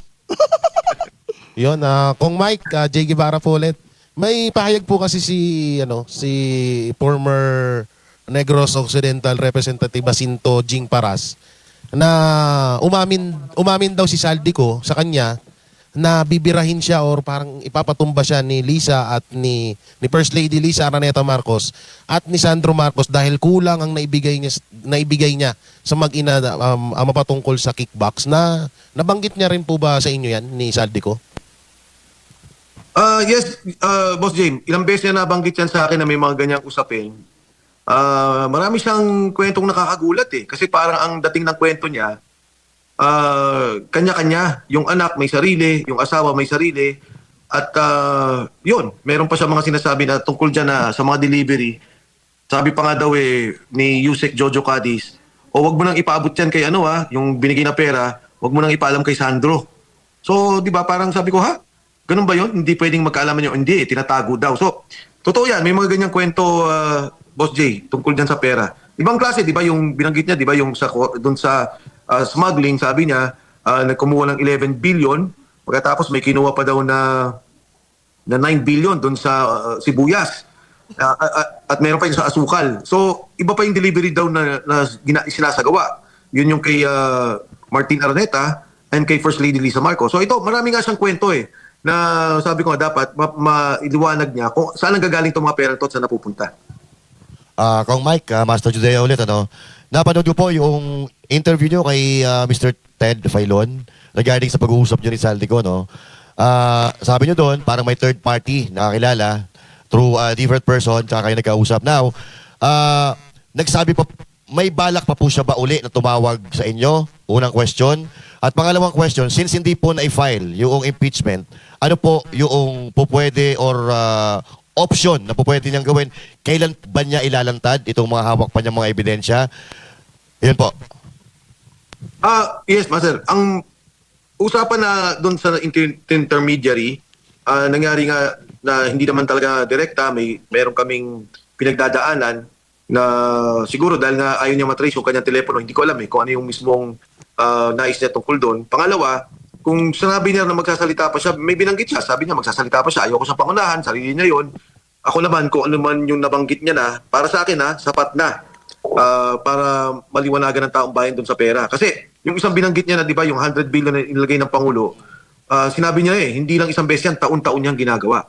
So, yun, gusto ko mapaliwanagan yun kung ano talaga at paano ginagawa yung mga ganon. Tapos, yung kay Manny Bunoan na pondo, na kasama si Yusek Bernardo, paano lang nire-release yung mga pondo na yun, yung mga 8 billion, kasama si Bersamin at saka si Pangandaman. So, ito yung mga dapat ipaliwanag pa ni Saldi. Lalabas pa ba siya? Palagay ko naman. At kung siya ba ay nakausap na, may hirap sa aking palagay na si Saldi ay bumigay sa panahon ngayon dahil alam naman niya na ang gusto nila, siya yung maging mastermind. Siya yung ituturo. So, tingnan natin kung siguro, kung mangyayari yan, baka sinabihan siya, o hindi na, hindi ka nakasama dito sa kaso, mananahimik na kami tungkol sa'yo, palagay ko, baka may kung ganyan na mangyari. Pero sa ngayon, wala akong narinig na usapan sa kanila at maging doon sa paninindigan ni Saldico. Actually, Kong Mike, si Boss Dada ito. Sabi kasi din na nung nakaraan, bigla siyang nanahimik matapos ilabas ng gobyerno yung balita na nakapag-move daw siya ng 5 billion worth of assets niya. Totoo kaya yan? Kasi parang sinasabi na niluwagan yung freeze order siguro kaya nanahimik siya kasi biglang talagang tumahimik siya Ano sa tingin nyo? Alam mo, Boss Dada, kasi para sa akin, si Saldico o maging sa kanyang abogado, alam ko na alam nila na hindi titigil tong isyong to. Maaari, 2 taon, makapagtago siya, walang mangyari sa kanya, maiwasan niya. Pero darating ang panahon na aabutan siya nito. Kung ano man ang pera niya sa ngayon na itatago, kung ano man yung pangkabuhayan niya na nandyan, yung assets na binabanggit mo, kung may bahay man siya, kung ano mang hawak niya, lahat ng yan, mahahabol din ng gobyerno yan, aabutan din siya ng batas. Kaya ang palagay kong pananaw na ni Saldi, mabuti na magsalita na ako, na hindi ako ang mastermind at may dinideliveran akong pera. Kasi kung titingnan mo yung sinabi ni Sergeant Gutesa nung una, sabi niya, 46 na maleta ang diniliver namin kay Saldico at nag-iwan kami ng 11, ang 25 diniliver ko, sabi niya, doon sa isang bahay kay Speaker Martin Romualdez. Kaya doon din sa kanyang libro at pinapakita niyang ebidensya, delivery kay Bongbong Marcos. Kaya mahirap sa sitwasyon ni Saldi, sigurado na to, may problema siya. Ang tanong na lang, siya ba talaga ang pinakakumita? Siya ba talaga ang mastermind? O meron siyang pinagdadala ng pera? Pag bumaliktad siya doon at nanahimik siya mastermind. Pero pag may itinuro siya at sinabi niya, ito talaga ang kumukuha ng mas malaking parte ng pondo at ng pera ng pagnanakaw, yan ay pwedeng pag-usapan. Kumbaga sa, di ba, yan dapat sa Witness Protection Program na talaga mapakita na siya ang least beneficiary or at least hindi siya yung pinaka-mastermind doon sa mga nangyayari. Hindi ko alam kung sino yung least beneficiary sa ngayon Hindi pa natin alam kung paano yung pondong yun. Pero pag napatunayan ni Saldi na ito yung diniliver kong pera, ito yung ebidensya kong hawak, baka pwedeng ngayon magkaroon ng pag-uusap sa kanya. O sige, ikaw ang maging state witness. Maaring ngayon, maaring sa darating na panahon. Pero ang importante rito, si Saldico kahit anong gawin niya, kasama na siya sa kaso. Determinasyon na lang kung sino ang pinakamalaki ang nakukuha na parte sa pagnanakaw nila. Kong, si Banat Bay, sa tingin niyo po ba, sa personal si Saldico ay wala talagang nakuha? Posible ba yun? Kasi kayo, congressman kayo Dati kayong congressman, bilang isang chair ng appropriation, sa tingin nyo, lahat dumaan lang sa kanya, wala siya nakuha? Hindi. Hindi ako naniniwala wala siya nakuha. At kung sa pag-uusap man din, nabanggit ko ata yun sa kanya hindi ko ma-recall kung paano ko sinabi. Pero alam ko naman na pumupustura siyang legal Di ba? Parang inaano niya kasi, tinitingnan niya kung paano yung magiging kaso sa kanya. So pumupustura siyang legal. Pero ang sinasabi niya, may diniliver ako, out of the 100 billion, 25 billion kay Bongbong Marcos. Alam mo naman, Banat ba, hindi lang naman to yung pondong tinitingnan natin. Maring sa 100 billion, wala siya nakuha. Pero yung kabuuan pondo na 300 billion yung 300 billion yung unallocated, 1.5 trillion yung nilaro nilang pondo, hindi ako naniniwala. As to, yan yung sinasabi kong determinant na sinasabi ni Senator Marcoleta. Sinasabi niya, wag muna tayo mag-usap na sulian ng pera. Kasi hindi pa nga natin alam kung magkano nanakaw eh. I-assume na lang natin, Banat Bay, na 1.5 trillion yung sinasabi ni Egay Erice na pinag-usapan namin. Iba-iba yung figures namin. Pero we assume, 1.5 trillion ang pondong ninakaw o inilagay sa pondo ng kalokohan. Out of the 1.5 trillion, kunin na lang natin yung 30%. Kasi yung 25%, isang tao lang naman yun eh. Maraming hatian. Pero gawin na lang natin para madaling compute. 30%. Pinag-uusapan natin 500 billion na ninakaw na pondo sa taong bayan. Anong hatian ngayon dyan? Magkano nakuha mo dyan, Saldi? Magkano nakuha mo dyan, DPWH? Magkano nakuha dyan ng congressman o senador na pinaglaanan ng pondo? So ito yung mga bagay na dapat i-determine. Ngayon, pag na-determine yung magkano yung hati-hatian nila, doon lang magsasabi na ito ang isoli mong pera. Mahirap yung sa umpisa pa lang, gagawin na nila yan. Kasi nga, mas lalo pang prone to corruption pagka ganun na naging sistema. Pero kung Mike, kung hindi kayo sigurado dyan, meron ako isang sigurado. Ano yan? Sigurado ko Ano? ito. Just in case makausap niyo uli si Saldi ko, 4 na milyon ang ginastos ko sa demanda ang binigay niya sa akin eh. 4 na demanda yung dinimanda niya sa akin, tigi 1 milyon ang ginastos ko doon, baka pwede naman niya Wow! ibalik. Oo. Hindi, tsaka dapat nakausap niyo uli. sa korte. Ha? Oo, sa korte, pinapayagan yan. Bukod doon sa binayad mo, may interest pa yan. Ako, baka Oo. pwedeng interest Di ba kahit may man lawyer's fees yan eh. Oh. Pati cost of money. Oo. Baka makarating sa kanya through you kung makausap niyo uli. Madali naman ako Okay. kausapin. Baka naman. Sige. Alam mo, Banat Bay, madali yung pakiusap mo eh. Dahil totoo namang inargabyado ka dyan. Yung kay Sir Jack, mahirap na pakiusap eh. Ay, wag niyo na akong Kasi pansinin to. palitan ng mukha. Pampagulo lang ho Oo. ito. Gusto nyo, kasuhan na rin niya ako, di ba? Kasuhan na rin ako, panalo rin, no? Hindi, pero ito, isang seryosong tanong. Marami kasing reaksyon ng mga Pilipino. Masyado ng, para bang nasanay na sila, rally ng rally. Ito bang ginagawa ninyong, like yung sa pagbubusi-busina, ganyan? Paano, ito ba'y makakasolba ng problema natin? At ba't kami sasali dyan? Ano masasabi niyo sa kanila? Alam mo, Banat Bay, ang ganda ng tanong mo niyan. Marami nagtatanong tungkol sa akin dyan. Sabi ko nga sa kanila, alam niyo yung EDSA 1, pinatay si Ninoy Aquino 1983. Nangyari ang EDSA 1986, 3 years after. No, isipin niyo yun, 3 taon. Noong impeachment ni Pangulong Estrada, nagsimula kami, kung di ako nagkakamali, September, July. Nangyari to ng January, yung mismong EDSA 2. About, ilagay mo na, maximum of 6 months, minimum of about 4 months. Itong lumalabas na mga issue na nakikita natin sa ngayon, alam ko maraming lumalaban noon pa. Pero yung lumabas na talaga si Saldi ko, ito na yung korupsyon, ito yung pagbigay ko ng pera, November lang nangyari to. January pa lang tayo eh. In fact, nangyari yun November 14. Kung di ako nagkakamali, before the hearing nung sa Senado ng 16 ata yun.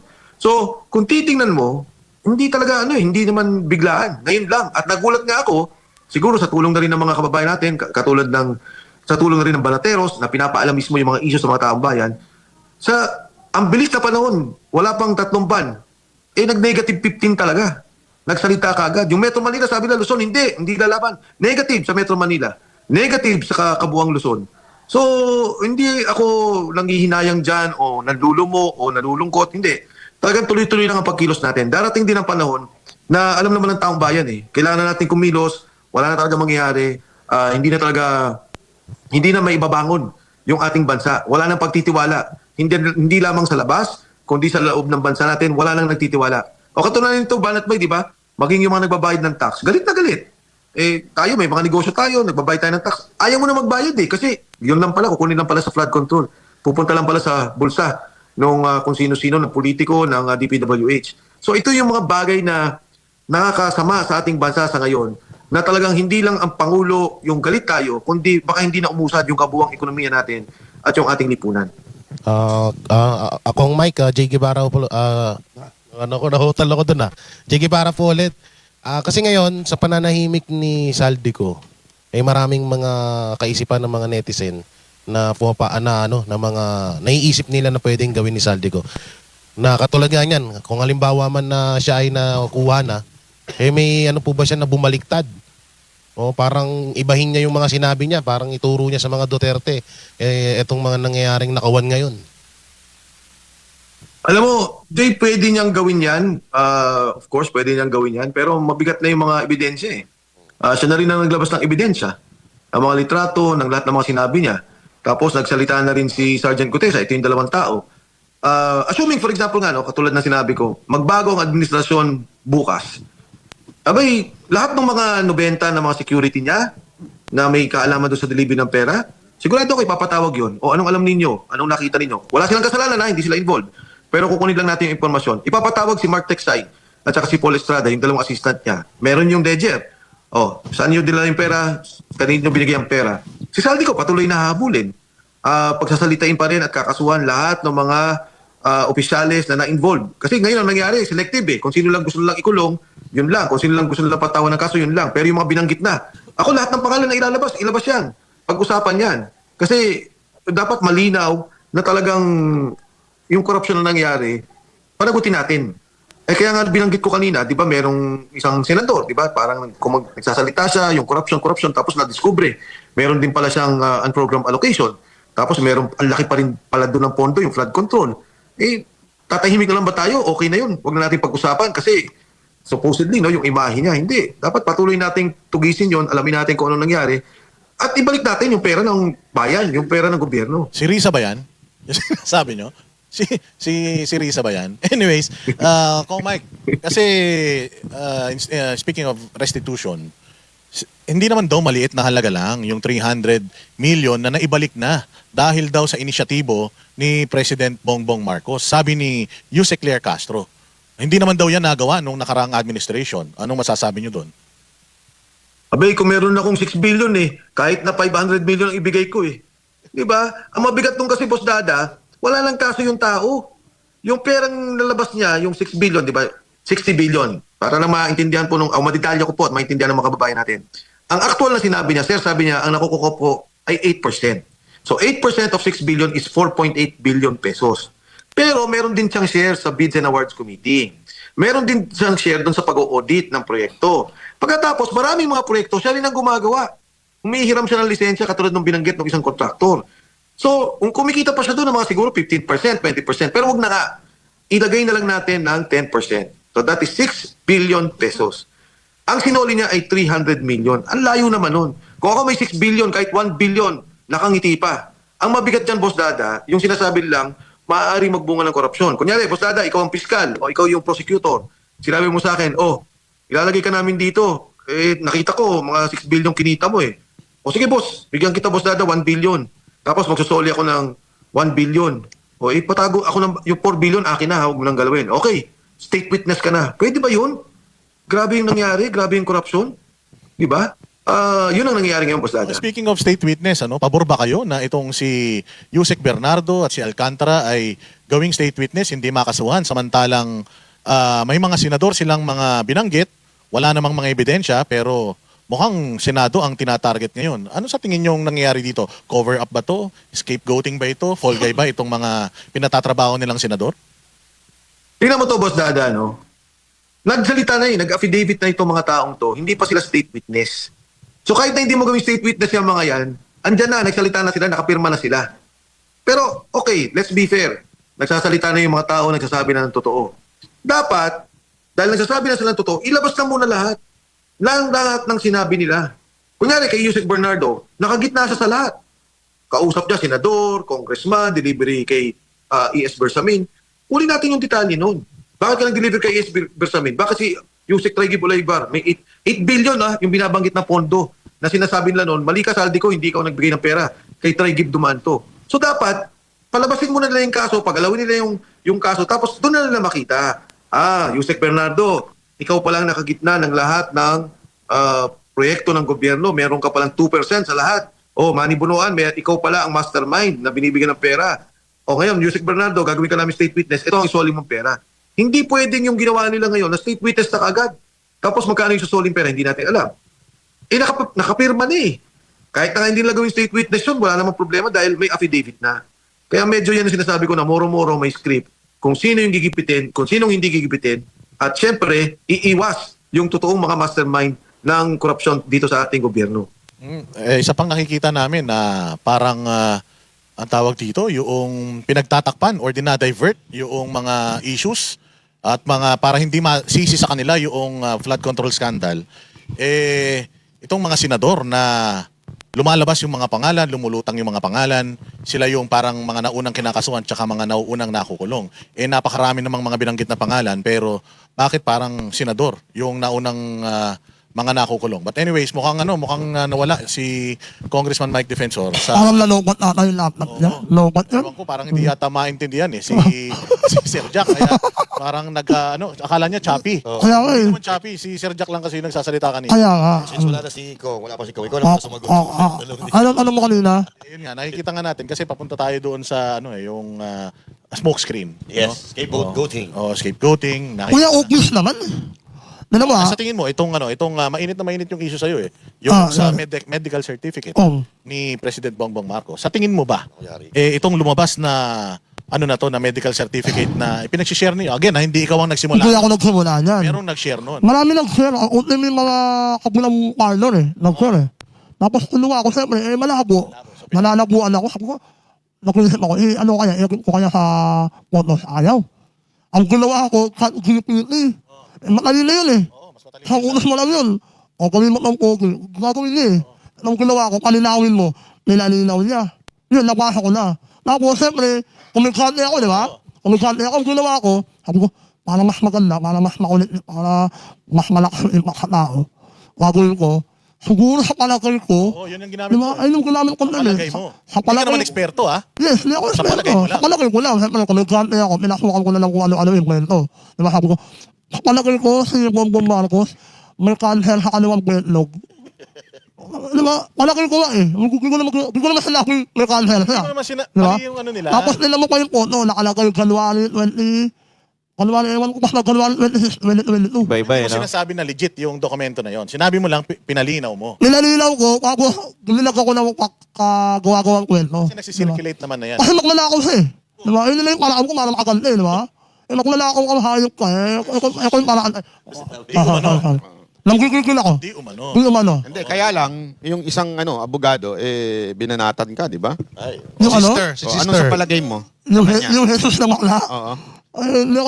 Wala pa kaya naman nalakasan ko na siya. Ito lang sa natin, makapantay lang kami Mas pinaluhaan ko siya. Pinapawit ko yung mukha mo, hayop ka. Puro ka throwback. Update mo naman yung profile mo, hayop ka. Ay, sorry, hindi ako makapigil nagkikigil ako. Okay? Anyway, yung lawyer na yun, okay naman yung lawyer na yun Para sa akin, kasi bakla siya walang kaya ng hayop na Bata daw ni Risa yun. Ano na naman Basta na ng mga kabaklaan na masama sa kabulayan. Mga bakla mabubuti, nasa atin yan. Okay? Yun lang.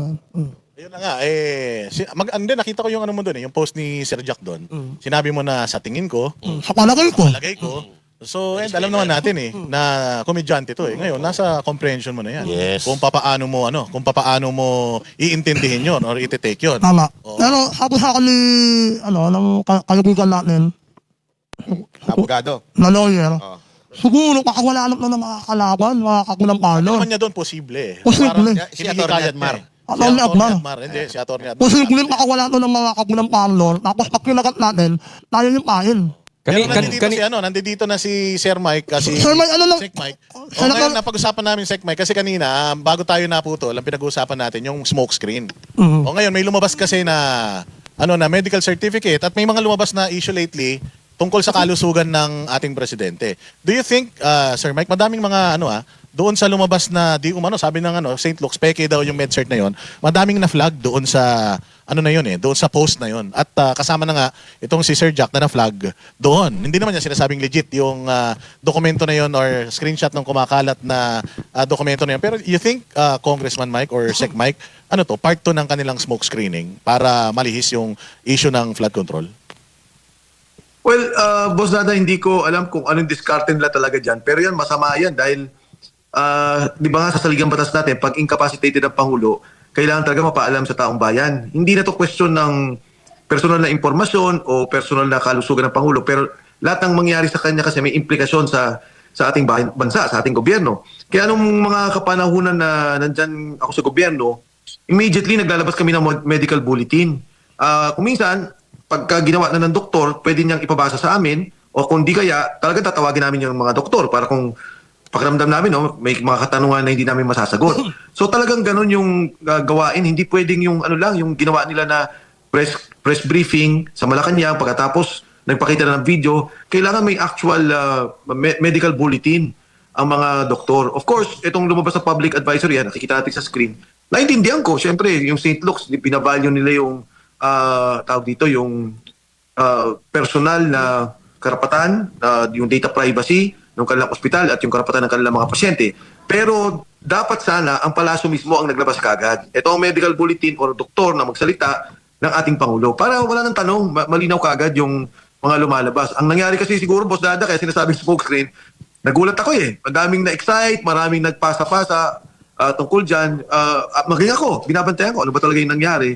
And I think the President owes it to the public, lalong-lalo na ang press office, ang press secretary's office, na magkaroon ng formal na briefing tungkol dyan ng isang medical bulletin. Pero okay, totoo, tama ba yun? Yung sinabi ng ating press secretary or yung ating USEC sa Malacanang Press Corps na itong mas credible daw si BBM na sabihin niyang okay siya o kaysa sa mga doktor.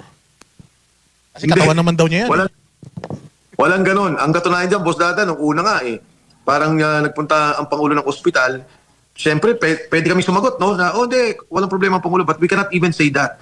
Kasi ito'y isang, parang sensitibong bagay, hindi na basta-basta na pwede kang magsalita, at kailangan talaga ang formal na medical bulletin tungkol dito.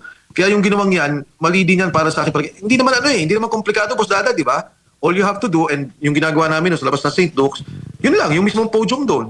Magka-call kami ng press conference or press briefing, and papatawag namin yung doktor. In fact, at that time, sa Dr. Cervantes din, ang doktor ng Pangulo, at magbibigay siya ng brief tungkol doon sa nangyari. Kasi nga, napaka-delikado ng sitwasyon. Kunyari, merkado, babagsak. Dahil, baka patay ang Pangulo, magkagulo, o di kaya yung mga national security question. So, kailangan talagang medyo formal at professional yung magbibigay ng medical bulletin. Hindi pwedeng ganun-ganun na lamang. Senator, narinig mo ako, baka malobat ka bigla, Baka malobat ka na naman yan. Senator, may tanong ako, di ba? Siyempre, papresidente ka, karapatan ng mamamayan kung anong kalagayan ng isang Pangulo. Tama? Kung ano nangyayari sa kanya. Tapos, ito ba yung tanong ko? Di ba, presidente, public figure. Bakit kailangan niya na ng privacy act? Ano ba yun? May mga privacy pa siya. Yung presidente siya, alam naman kung ilang taon na siya.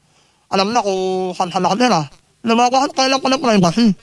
Parang ang tinatanong nito, di ba sinasabi nila ang pagdating sa medical, yung health mo, hindi karapatan ng mamamayan na malaman ito. Saan tayo babalanse doon sa presidente yan, at yan ay public figure at leader natin yan. At the same time, a private person siya, may karapatan siya na hindi ilabas o sabihin yung kanyang health status. At saan tayo doon gigitna? Paano ang natin doon? Balanse doon sa ganong facts. Data privacy Well, sa lahat, ang nangyari kasi nga, di ba, parang, di ba, ang bawat opisyal ng gobyerno, kaming lahat, ang katotohanan, dapat nga hindi kami balat sibuyas Ako nga, nakikita ko minsan yung mga thread sa akin, minumura ko, pag tinignan mo, wala namang kaibigan, yung mga nakalak na profile. Pinapagsantabi ko na lang yan, may nagmumura. Yung ginawa ng Pangulo na nagsalita siya, hindi, okay ako, kasama si Auntie Claire, tingin ko doon, absuelto na si Sir Jack. Wala na. Kasi kung ano man yung na-publish na yun, sinagot mo na Di ba? Kaya ka nga public official, may karapatan ka sumagot sa mga kung ano man ibabati. Kung pagbatikos man yun, kung yung ginagawa. So, yun yung pananaw ko doon. Katulad ng nabanggit mo, hindi natin maiaalis sa mga tao. Siyempre, may mga maglalabas ng kung ano nung mga report tungkol dyan. Kaya nga dapat mabilisan ang pagsagot ng palasyo ukol dito. Na kung sinabi nila may medical bulletin, ito yung nangyari, tapos na. Wala nang pag-uusapan. Kung may kaso ba, ang tanong ni Sir Jack, may kaso ba siya? Sa akin palagay, hindi naman. Yung sa St. Luke's nga kasi tama ka, public advisory nila. Kasi pagka ikaw ay isang private person, katulad nga ng COVID ang laking gulo niyan. Kasi sinasabi ko, sana man lang sabihin natin kung saan yung may mga COVID. Kasi nga public health concern. Sabi lang, hindi pwede. Dahil yun naman daw ay personal data at right to privacy. Sabi ko, kahit naman yung may mga COVID, gusto na nilang malaman ng tao, may COVID ako, nandito ako sa lugar na to. Ganun yung protection kasi natin sa privacy ng isang tao. Pero again, sa aking pananaw, wag lang naman yung pinagbabawal yung paggamit ng salita na sakta natin o di ba yung assassination, yung mga bawal yan talaga. Pero yung mga ganitong information, sa akin dapat may laya mga tao magsalita, lalo tigit kung ang tao ay opisyalis ng gobyerno. Pero pag nanalangin na, halimbawa, nanalangin na mawala na siya, huling good night niya na yan, halimbawa, masama ba yun? Hindi. Saan malagay? Hindi. Walang, kung mananalangin lang naman, di ba? Sasabihin, sana. Ano nga pala, sino tong si Cara David, di ba? Sana, sabi niya sa birthday ko, o mamatay na yung mga korap. Kung sino man masaktan doon, bahala sila. Ibig sabihin, sila yung tinamaan doon sa birthday wish. Ngayon, Boss Dada, may dumaan din naman yung birthday mo. Kung yan ang birthday wish mo, kamutin mo naman din. Di ba? Anong wish mo? Anong wish mo, kuya? Ano mo wish mo? Madami. Pero si Jay, may tanong yata sa Kung Mike J. Guevara po ulit, marami yung Yes, Jay. mga nagsasabi dito sa video na inilalabas ni Claire habang ini-interview niya si Pangulong Marcos. Marami yung mga nagsasabi mga netizen at iba rin, katulad nila Attorney Rowena Guanzon, na ito daw ay isang scripted o matagal na ho daw ito ginawa. Etong mga videos na to at ipinapakita lang ngayon. At hanggang ngayon nga daw ay nasa hospital pa rin daw si Marcos. Kayo po ba? Ano po ba ang pananaw nyo dito sa mga bali-balitang ito? Again, Jay, no, whether AI yan, whether scripted yan, karapatan ng taong bayan malaman yung estado ng kalusugan ng ating Pangulo. They should give a medical bulletin about this. Yan naman ay protocol na ginagawa na. So para sa akin, kung ano man yung ano nila dyan, kung yan ba script o gagawa sila ng kung ano man, palagay ko, wala nang ganun kasi ano yan kalusugan ng Pangulo yan. Kung wala naman sakit, tapos. Kung may sakit naman, i-address ng i-address ng ating saligang batas. Kasi kahit naman ang Pangulo may sakit, yung sinasabing incapacitated, meron naman tayong proseso ng saligang batas para sagutin ang mga problemang ito. Kumbaga, meron na tayong Biblia yung bansa natin, yung lipunan natin na dapat nating sundin kung ano yung magiging mga proseso, kung ano man ang mangyari sa ating mga opisyalis. At kasama yan doon, kung mag-script man sila, siguro wag na kasi hindi para gawing script ang isang medical bulletin. Kung meron ba kayong paboritong ospital? Kasi napansin ko dito sa presidente, paborito niya yung St. Luke's Dahil doon din siya nagpa-drug test nung election. Yun ang nilabas nila Kung hindi ako nagkakamali kasi ilang araw kong binagyan But anyway, hindi sila talaga Sinabi na nga, hindi sila talaga maglalabas ng medical bulletin.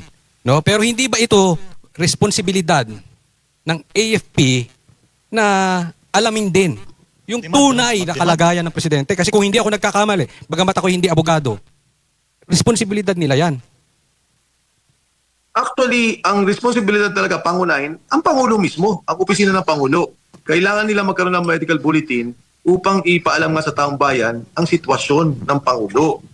Ngayon, ang St. Luke's talagang hindi naman yan maglalabas ng medical bulletin pag sinabi ng pasyente na huwag maglabas ng medical bulletin. Siyempre, karapatan niya yun kahit na pangapangulo ka at meron kang responsibilidad. Pero hindi ba tama yung pananaw natin na the more that you keep it quiet, the more that you try to hide yung medical bulletin na napakasimple naman, lalong naghihinala ang lahat. Lalong nagiging usap-usapan palalo yung kalusugan ng Pangulo. Ngayon, is it the responsibility of the AFP? Hindi naman Wala naman silang ganong responsibility to find out what is happening. But it is the responsibility of the cabinet pagka-incapacitated na ang Pangulo na may ayos yung formal turnover ng ating liderato ng ating bansa o yung succession ng ating bansa. Yun talaga, malinaw yun sa ating saligang batas. Kong, dahil sa hindi po nila paglalabas ng medical bulletin, sa tingin nyo may tinatago sila at baka dahil tinatago nila to, ayaw lang nila maging pumalit si BP Sara kay Bongbong Marcos? Maaari. Isa yan sa mga bagay na maaari nating sabihin na isang sitwasyon na baka gumagawa sila ng plano, hindi ko alam. Pero ano sa akin yan yun nga, lalo pang kahinahinala yung nangyayari. Nakita ko nga yung press conference doon sa Palasyo, ang tanong ng doktor, di ba, can the doctor, sabi ng reporter, baka pwede yung doktor dahil siya yung nakakaalam. Ang kasagutan, hindi, Pangulo mas alam, hindi Talagang doktor ang dapat magsalita dyan. And tama kayo, kung wala naman tinatago at kung wala naman problema, bakit hindi magawa? That is a very, very simple task. That is a very, very simple event na gawin nila. Wala pa 5 minutes yan. Nung nagme-medical update kami noon, wala. Ganun lang yun. Babasahin mo lang yun. The president is doing well, she's healthy, she's suffering from this, which is a, kunyari lang, normal or light na sickness and will be out in 1 day. Ganun lang naman yun Tapos kaagad. So kung Mike, mag-a-agree ka ba sa amin kung sasabihin natin na ang punot dulo kung bakit ang daming nagbibigay ng kanilang speculations sa social media is because hindi sila naglalabas ng medical bulletin ng presidente? Well, Boss Dada, tama ka dyan kasi kung sasabihin nila yun sa St. Luke's, sasabihin na St. Luke's yung totoo at kailangan sabihin ng St. Luke's ang totoo. At doon nga sa hindi nila pagsabi, hindi nila pag-require o request ng St. Luke's na magkaroon ng presentation ng medical bulletin, doon ka na maghinala. Na baka mas malala sa sitwasyon yung pinapalabas nila na parang script o yung binabanggit ninyo na parang pagpapakita na maayos ang lahat. Kasi yun ang importante. At inuulit ko, walang 5 minuto ang ganyang presentasyon. Yung Mike, yung blood sample dun ni Marcos, pwede kaya kunin mo. Para yan. Nawala ang boses sa boss. Test. Wala. Yung blood sample ni Marcos Jr. sa St. Luke's, kung pwede bang kunin yon para yun yung gamitin na para matest kung siya ba ay talagang gumagamit ng droga kagaya ng sinabi ng kanyang kapatid na si Jaime Marcos. Meron nga netizen, nabasa ko, sabi niya, kung talagang yung mga makabayan na doktor at nurse, sabi niya, kung pwede gupitin niyo yung buhok para yung hair follicle test natin. Talagang naintindihan ko yung di ba? Talagang sentimiento ng mga kababayan natin. Sinabi ng kapatid, siyempre, alam mo, yung iba kasi, ang treatment nila dun sa drug test, parang wala yan, parang siraan lang yan. Kumbaga, nagda-drugs, iba naman ang presidente, wala koneksyon. At yun din naman nasagot ng presidente, narinig ko, sinabi na yun. Pero hindi nasa gitna tayo ng isang sitwasyon na talagang grabe ang krisis natin sa bansa, kailangan natin iahon yung ekonomiya. Yung nangyari nga lang sa budget, kita mo na pag ikaw talaga medyo mismanage mo yung gobyerno, hindi mo alam kung anong gagawin mo para ayusin yung budget mo para sa bansa, yan ang mangyari. Yung nakita natin mga nakaraang problema sa flood control.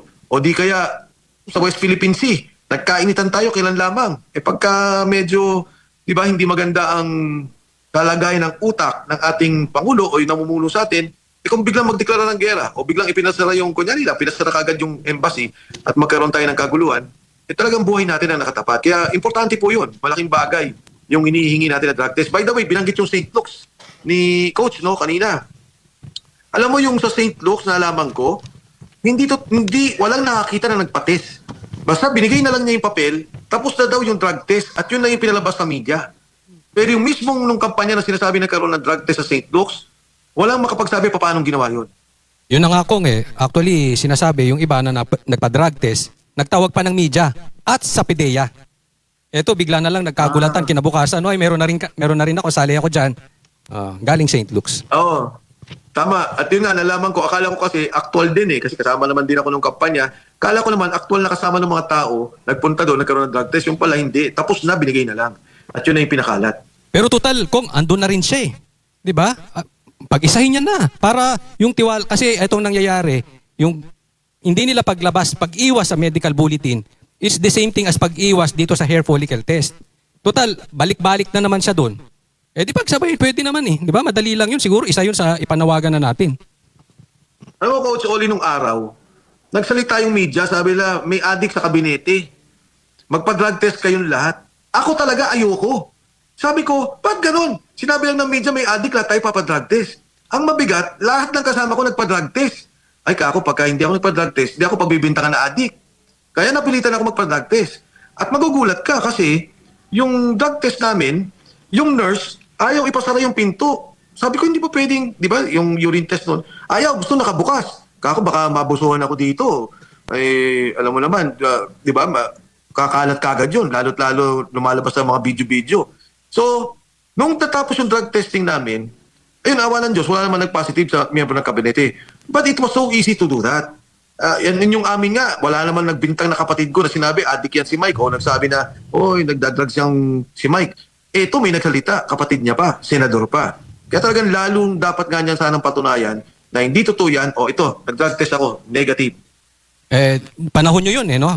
Bakit hindi kaya gawin din ng gabinete ngayon? Sa tingin ninyo, meron kayang 1, 2, 3 dyan sa members na gumagamit? Kasi madali lang din sabihin yun Tayo rin. Pa-drug test, gawin natin yung ginawa dati. Pangalawang tanong ko, kung hindi ba mahirap yung nagpa-drug test kayo na may kasamang nurse? Na-shoot naman. Hindi naman kasama sa banyo. Yung hindi. sa labas. Bawal lang isara. Hindi kasama. Bawal isara. Pero ayaw niya ipasara. Sabi ko, hindi mo pwedeng ipasara, hindi mo pwede, sir. Eh yung banyo pa naman ng palasyo, puro salamin. Di ba? Puro salamin yun. Sabi ko, anyway, so nangyari yun. Ngayon, sabi, tanong mo, doon ba sa kabinete, may positibo ba dyan? Ako, hindi natin alam. Isa na naman yan sa mga, alam ko, may mga pinaghihinalaan ng mga tao. And again, no, karapatan ng taong bayan, hindi lang yan intriga. Dahil nga pagka positibo ka sa droga o mayroong pananaw na nagdodroga ka, eh ang daming desisyon mo sa bayan na involve ang lahat ng tao. Involve ang lahat ng, ang implikasyon ay ang bansa. Kaya dapat talaga medyo of sound mind. Yun talagang maayos ang pag-iisip mo. Diba? At yan ang hinihingi natin sa ating mga namumuno sa ngayon. Kong Mike, nako, medyo alam namin, medyo busy ka. Alam namin, pagod ka pa from yung rally kanina at yung rally sa Cebu. Hingi na lang po kami ng inyong mensahe, final message for tonight para sa ating mga kababayan na nanonood here and abroad. Yes, well, sa mga banatero, sa aking mga idol, maraming salamat sa pagkakataon para maihag natin yung issue na bumabalot sa ating lipunan sa ngayon. Yung ginawa namin pagkilos kanina, patuloy kami nananawagan. At naniniwala na dapat ang Pangulo mag-resign para sa kabutihan ng ating bansa. Masyadong naging grabe yung naging korupsyon, masyado yung nakawan. Yung pondo na hindi dapat pinapakialaman, katulad ng PhilHealth, ginalaw. Yung sinabing pangako nga na nung una unity, pagkakaisa, unang taon pa lang, wala pa atang isang taon, nagkahiwalay-hiwalay na. So ito ho ang sitwasyon ng ating bansa at kailangan ho nating labanan, baguhin at ayusin. Hindi na lang ho para sa atin, pero sa kinabukasan ng ating mga anak. At siyempre sa mga banateros, mga idol ko, simula't simula pa, pinapakinggan ko, binabasa ko yung mga sinusulat. Pero pasensya na kayo sa mga banateros ha. Idol ko kayong lahat. Pero si Sir Jack na ngayon ang aking pinaka-idol sa inyong grupo. Ay, alam mo yan. Paborito mo ako, ha? At dahil dyan, disclaimer lang, yung pong mga sinasabi ni Congressman Mike dito at ni Sir Jack, ay personal na opinion nila yan. Oo naman. Hindi po yan ang personal na posisyon at opinion ng Vox Populi at SMNI. Pero may pagkasinungaling Yes, pala to si... SMNI. May pagkasinungaling pala si Mabuhay Kong po Mike. kayo. Kasi pagka nagsasalita si Jack, gumagano si Kong Mike Kaya gumagulo sa, Hindi maintindihan. Hindi ako naunawaan, eh. Siguro sa akin ni Senator Mike, ito na naman siya. Diba? Parang ganun, eh. Nilalapit yung tenga sa speaker. Pero magkayo nakakanila, ganun lang siya. Pero pag ikaw, Pero ako, Hindi. Ang tingin ko, Boss Daga, banat ba malinaw naman yung salita sa akin ni Sir Jack. Kaso, nilalapit niya masyado yung mikropono. lalayo ko na. akala nyo lang po sira yung mikropono pero Hindi, sira yung Mike, nalakalit na, Sir Mike. Baka naman, ang gulo naman. Pero from this side, alam ko na kung bakit.